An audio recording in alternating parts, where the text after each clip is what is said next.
The thing about Philly is really weird. Like you have to pay a lot of money to live in like certain places, and it's still not that. Like I pay a lot of money for a good amount of money for my apartment, and it's not that. So right now, like I got a speakeasy right down the street from me. You know, that's where like it be going down. And right now, like you couldn't tell me it's COVID right now. Like Right, right. there's a strip club down the street that's open every single night. You know, like That's but with great. that being said, like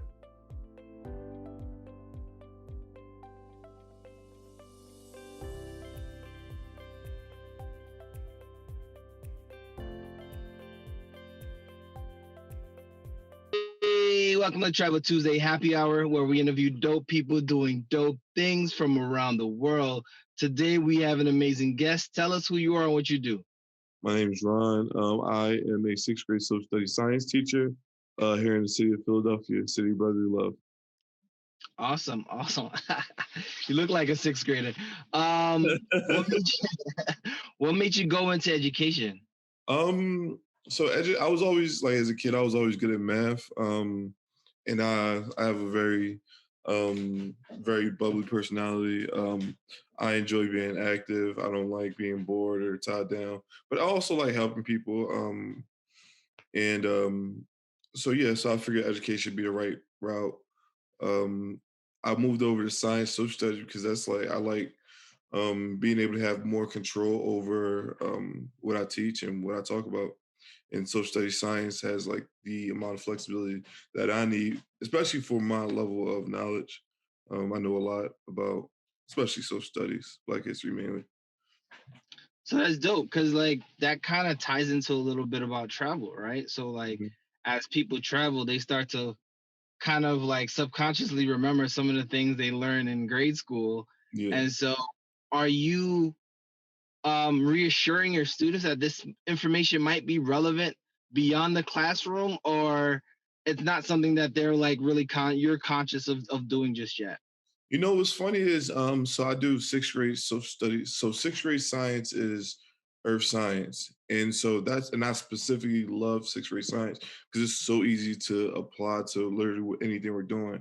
When we do convection currents, which is the way the water boils, like it's so easy to go over exactly the process because kids know, oh, the water's boiling, but they don't understand like what's going on behind it. Or when they're breathing air, they don't understand like this was happening. Or when they're getting hot, like they don't understand, or energy transfer, like going over exactly like in real time what's going on. Same thing in social studies. I actually, so once again, like I have a lot of free range in social studies, so I specifically cater to what I think my students would need to learn. One of the last lessons we did was about the stock market, the beginning of the stock market, how it came about, what's its purpose. So yeah, I try to make it as relevant for them as possible. Okay. And so let's talk about travel a little bit. Like what Okay. got you into traveling? So what got me into traveling was definitely actually what first got me into traveling was going to college. Went to college in 2012. That was literally the furthest I ever been because shout out to IUP. They gave me the most money. That was the and and my best friend and a couple of my friends went there too. So I'm like, it's probably the easiest decision, best decision, greatest decision of my life. I would never, ever, ever want to take it back. So Okay. Okay. And so from college, what else, what other experiences have you had? I mean, just road tripping different places. Becoming a bros. Becoming a bros is a big factor in traveling. My longest road trip was definitely to Atlanta. Um, uh, Went there with like three of my homies, three of my non-bro homies, and like for AGP, and like I just had to make it happen. Like I had like $100 in my account. Like it was real treacherous. But we Well, finessed it. yes, let's talk about the road trip because I think that's a lost subject, a lost subcategory when we talk about traveling, right? for a college kid, the biggest way to get around it or to see different places is a road trip. You Yeah, pile a bunch of people in a car, exactly. you divvy up who drives, you Yeah. determine, all right, everybody's splitting gas and tolls. So let's talk about how your road tripping experiences, because you said some of it was bro related and some was pretty much just going to school, like Pitt, Mhm. IUP, Slippery Rock, Penn Exactly. State. That, I mean, that Eastern Pennsylvania, Western Pennsylvania was pretty much Yeah. one big road trip. So Yeah. talk about that a little bit. I mean, so like, so first, my first long range trip. Well, yeah, all my trips were pretty much like in a car. I've actually, um, me and my homie for spring break in 2015, probably. We went down to North Carolina. That was the furthest drive. It took like 12 hours, maybe 11 hours. Rough trip. But we got there. It was a car. Second long, then in 2017, went down to Atlanta in the car. The funny thing about that is, we actually went down on a spare tire, like on a spare, Oh, like, yeah, the wow. spare made it there, made it back. We got to Pittsburgh, like we was on the bridge in Pittsburgh on the expressway, like 4 in the morning, and that's when the spare, like it was done. Like it was You guys crazy. went down there and back on a prayer. Yeah, and it worked. It worked. It was a great time. But like, listen, like, Don't do it. yeah, it was real sketchy. And so I have listen. People tell like, you gotta get your spirit. I know the power of a spirit. Like the spirit, it'll hold you down, get you. Yep, It yep. does its But you job. ain't supposed to do a whole ride with the spare. It's supposed to be there in Listen, it case of an worked. emergency. This guy was with us, All man. right, listen, look, kids back home, respect the spare. So, have you done any like plane-based travel? Actually, no. So my first trip was supposed to be this year to I think it was Puerto Rico, but then COVID happened and it's like Mm. everything just got shut down. So I'm like, unfortunately, I ended up paying all the money for the ticket. I got the credits, but it was like a grip and Look, there's always 2021. Look, yeah, check out my trip alerts. I got some dope trips coming I up. got you. So as far as road trips go, like what is the deciding factor of, whether or not you're gonna go on a road trip or not? So right now it's like so I got my license pretty well a couple years ago. And so back then it was how am I getting there? Who's driving? Do I trust the person that's driving? Because like refund checks had me, balling around road trip seasons. Like, I already know. Let me save this money. Let me put this money away for this trip, this gas money. Cool. But so now it's more, do I feel like driving? And then I'm older now. I have a real job. Do I feel like because now I have to like as soon as I get off of work, well, before pre-COVID, as soon as I get off of work, boom, I gotta hit the road. I am tired when I get Mm. off. Like working with kids is exhausting. So now I gotta like that has to be planned. Like I gotta be able to take an hour nap after work, maybe get off work an hour early so I can take a nap, and then I get the road with this monster and seeds. So You sound like an old man. You looking so young, but sound like an old man, man. listen, I know I party myself. I exhausted myself too much at IUP, man. Like them day drinking experiences.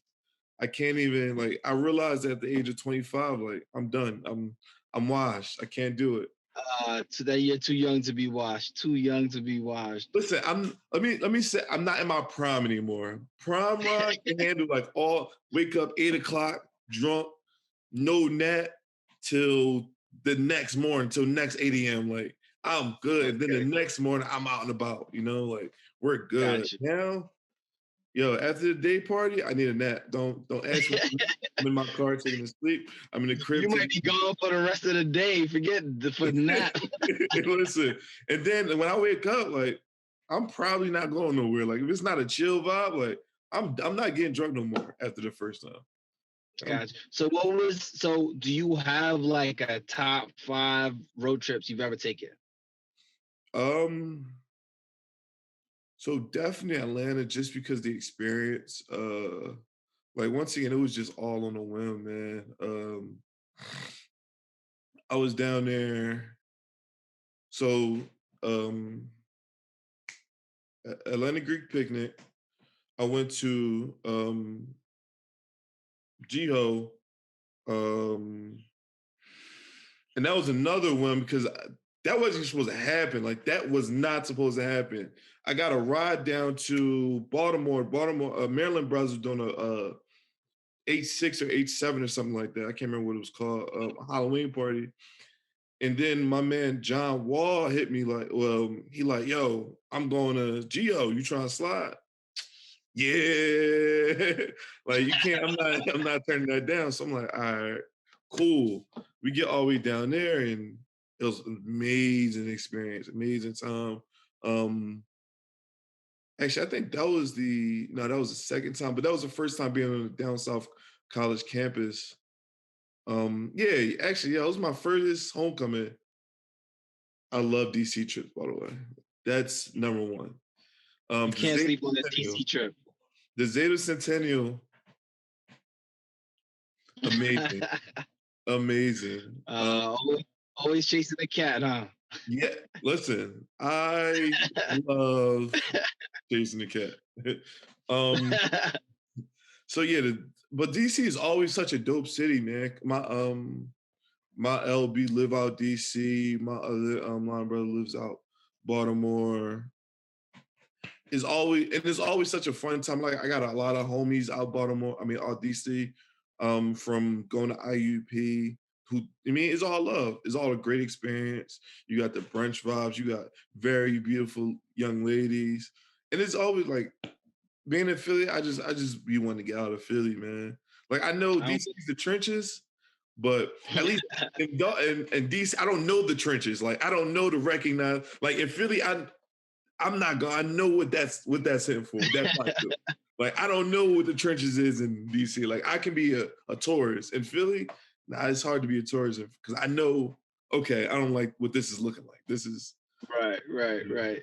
So with that being said, you kind of bring me to another point that I want to actually really discuss with you, like on a more serious tip, like with everything that's been going on, Breonna Taylor, with um uh the just relentless attack on black men and women Mhm. in the United States. How do you move around without feeling like there's always this thing hanging over your head that being out may not be safe? You know Yeah, what I mean? so I work so I'm a big believer in the law of attraction, the law of positivity, the law of vibrations. And so when I go outside, I'm not thinking in that regard. Like I know what the reality of the world is. I'm not naive or anything like that. But when it comes to the energy I'm bringing towards the situation, like I'm automatically assuming everything is going to be good. I'm automatically taking like that's how I'm moving. That's how I'm, breathing, putting that energy out. I mean, it's the same. Like I'm from Philly. Like it's real. Like I'm from the hood. Like it's not good where I've lived at. Like when Right. if there was a resume for blocks that I've lived, like my resume is stacked. Like I'm solid, and I'm not a hood guy. Like that's not me at all. And so understand how to maneuver, like it's really just a certain level of respect that all people want to be treated with in certain situations. Like I understand how a cop may perceive someone as a threat. And should that happen? Absolutely not, because that's their jobs. But at the same time, like if I'm in that situation, my number one goal is survival. And so I Mhm. understand what I have to do to make myself seem as least likely as a threat. It's already a plus and I'm wearing glasses. Like you're already looking at me like, I got the license plate, like, so if I get pulled over, hello, officer. I'm doing what I have to do to get myself out of that situation. Cause that's Right. all I care. Like I don't care about, oh, you pulling me over because I'm black. No. I just want to go home. Like I don't care. You can give me a ticket. I will gladly take your ticket. Get me out of the situation. And I mean, but that's how I'm moving in all situations. Because I mean, things been real. Like it's been like people been dying. And so Right. that like that's the reality of life, honestly. So now, the reality of a lot of people of color leaving the United States to go overseas, a lot of people bring in that baggage with them, right? Do you feel as that's something that, um, being able to maintain your energy here versus trying to do that elsewhere? Do you think that's something that you still be able to do, or would you still be bringing in some of the baggage of the traumas of being a black man in America when you travel, or would you be able to separate the two? I think I'm definitely able to separate the two.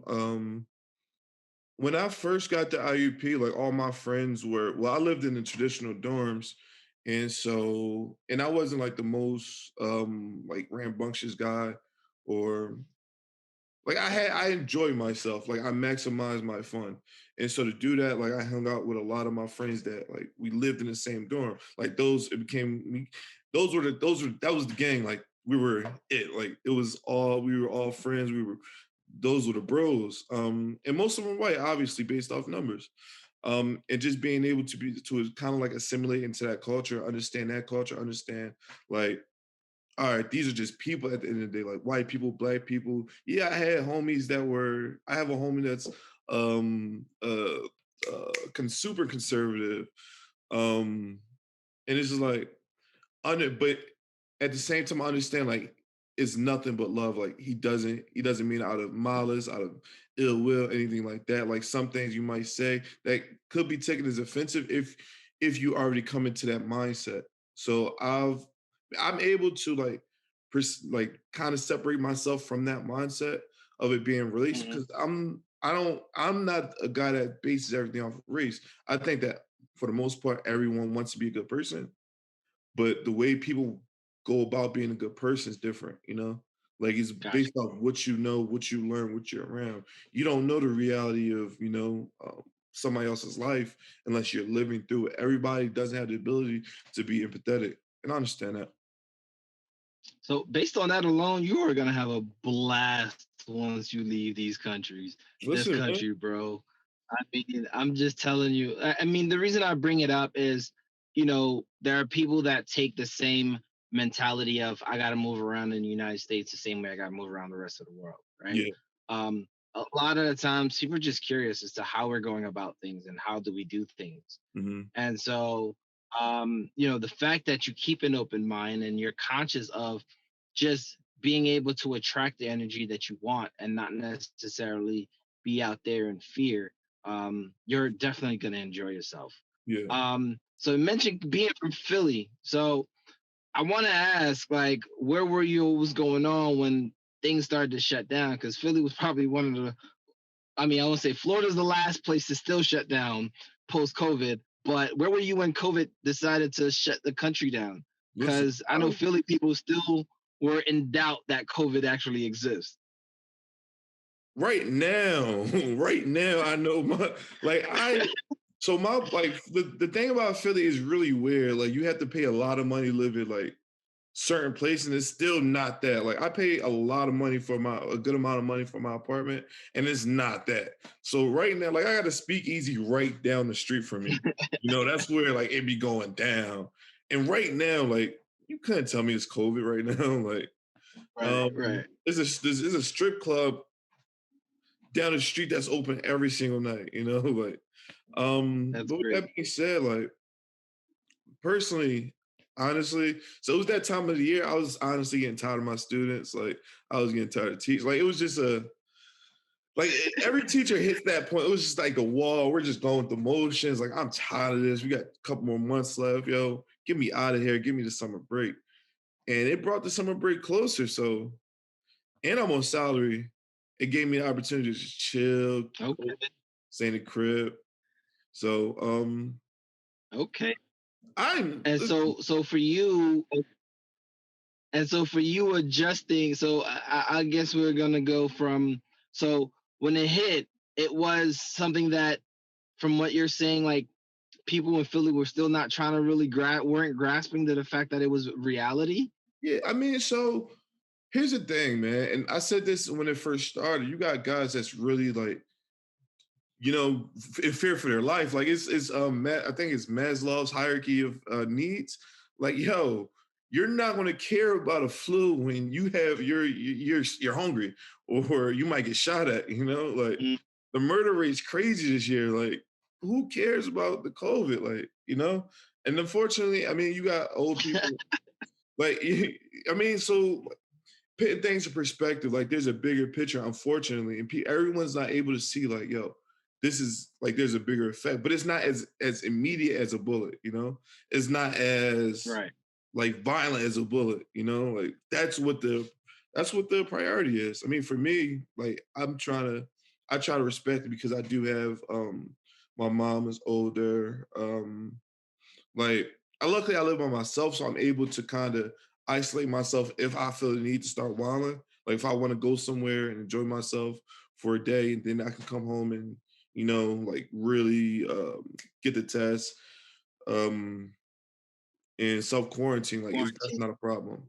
But for people, a Okay. lot of people aren't able to, like, you're in contact with your grandma, you're in contact with your grandpa, contact with your mom, your dad. You're putting yourself in these Right. situations. So So is there a new norm for you? Since I mean, there's not really. I mean, outside of mask wearing, what's the new norm? um I think it would definitely be limiting my conversations, limiting like my interactions. I mean, just like trying to be conscious of how many places I go, how many people I be around. So it's like limiting my conversation, limiting my interactions. Trying not to like do too much, like just being conscious of, or I can't go here because I was here. Like, I'm not trying to be around these people because I got to make sure I'm good from being around these people. Right. I was just like keeping that in the back of my head, like just yeah, just like limiting. Like, okay, it's too many people over. I'm cool. Like, it's miss me. So that's the Okay. new norm. Okay. Just being conscious of what's going on. All right. So just to switch things back to travel again, what would you tell your college self around travel? Like, what are some things that you probably would have changed that would have allowed you to travel more? Couple things. Probably definitely get better with budgeting. Make a separate bank account, put money to the side from the refund checks. Um,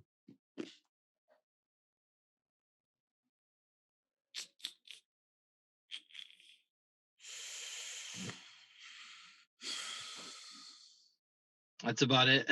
yeah, I mean, so like when like I mean, besides the refund checks, like things weren't easy. Like I had everything that I finessed in undergrad was a finesse. Like anything, even being a bruz, like anything that I did was a complete finesse.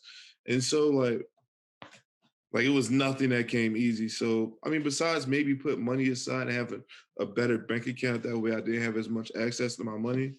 But even with that, like I had a ball. Like I'm not mad at any of the money that I spent. The shots were 25 cents at the bars. Um, Yeah, yeah, that's so college life. You yeah, can't do that now. yeah, You can't no, do that no, now. You won't wake up the next morning. no, no, super no. So Yeah, man. yeah, Yeah, it's the reason I asked is because, I mean, you see people like Rick, people like myself and a hmm couple other people traveling while we were in all the time college. And a lot of times it wasn't because we were balling out of control. It was really, to your budgeting. point, it was a budget, Yeah, right? Um, Nowadays you can make a payment plan towards an airplane ticket. You can yeah, make a payment plan towards a hotel trip. You know what I mean? And so a lot of times, young bros transitioning out of college into real world think mhm, everything costs $1 million. You know what I mean? And it yeah, really doesn't. It really just comes down to how bad do you really want to travel and what are you willing to not necessarily sacrifice, but put off for a little bit so mhm, that you can do those things. yeah, So I know personally, I probably would have done study abroad while I was in college, right? Primarily because I'm already paying for school. Might as well pay for school and a dope ass European vacation or a cruise around the Mediterranean. You know what I Mhm. mean? Yeah. Um, but other than that, like you said, I think I enjoyed everything. Everything. College is a finesse. To get to college is a finesse. You Yeah. know what I mean? Yeah. And I think to your point is, you know, the reason I wanted you on is to show that like there's more to having fun and traveling than just getting on a plane and going somewhere. You know what I mean? And once you can enjoy yourself without having to get on a plane, like it's gonna be amazing Yeah. once you do, and you realize your money go a long way once Yeah. you do that. You know what I'm saying? So where can people find you or get more information about you? Instagram Ron for President. That's really my only social media. So yeah, just follow me on Instagram, Ron for President. Here in Philly, yeah. All right. Well, I appreciate you for hopping on, No problem, Doc. providing a dope perspective on travel I appreciate domestically and road trips, man. Because y'all road trip, like I don't know, y'all road trip more than I did. So it. I mean, it's amazing how y'all do it and able to keep up with every weekend, every homecoming, every Yeah. party. Y'all were really making it happen. It's the connections. It's a home. Like here's one thing about me and my line brothers. Like as we had homies. Like we were cool dudes. Like we weren't the toughest. We weren't no. We were cool dudes. Like everybody rock. Like we had every facet of IUP. Like we knew every. So it was like, yeah, I'm trying to go to that joint. Who you know going to that joint, Jess? Or who you know going to that joint, Pat? Who you know going to that joint tomorrow? Oh, where he going? All right, see if you got another extra seat. All right, say less. We out. He won 20 for gas. He won 30 for. Say less. Yeah, for Mhm. real, for real. Shoot, you get 20 to $30 a person to gas. You can go as far as Miami if you That's what wanted to. exactly. Exactly. Exactly. Yo, so like I ain't gonna lie to you. In '08, I took a road trip with D Jones from Clarion, Yeah. myself, Rick, Nick, and Aaron from my yard. We Yeah. rode from Pittsburgh to Chicago in the Honda Civic, right? And Wow. so, but that was the livest weekend. I mean, that was one of my All livest. right. Like, nah, we didn't. We just drove straight across because it was a taste of Chicago. So this was around like I want to say 4th of July weekend or something like that, Mhm. and we just decided to drive all the way out to Chicago. When we got there, it was the person that was hosting already had like 7 or 8 people already staying there. Yeah. So at one given time, you talking about maybe like 12 to 15 people staying in like a 1 bedroom basement Yeah. apartment. Listen, that joint was interesting to say the least, but I ain't Oh, gonna that was lie, that I had a picture. blast. Was that Yeah, picture? no. That was not. That was BK. That Okay. picture was BK. Yeah, where everybody's on the floor just Yeah. knocked out. That weekend was epic as well. I mean, I don't remember most of that weekend, but What you know? I don't know nothing about that weekend. But I know I had a blast. You know Yeah. what I mean? But yeah, man. So that's really what I wanted to do. What kind of show a different side of travel other than just getting on a plane and just going out and about. So definitely appreciate your contribution No because it problem. I does count appreciate the and very dope it's platform. a way of traveling. I appreciate you, good brother. All right, man. I'm gonna let you go.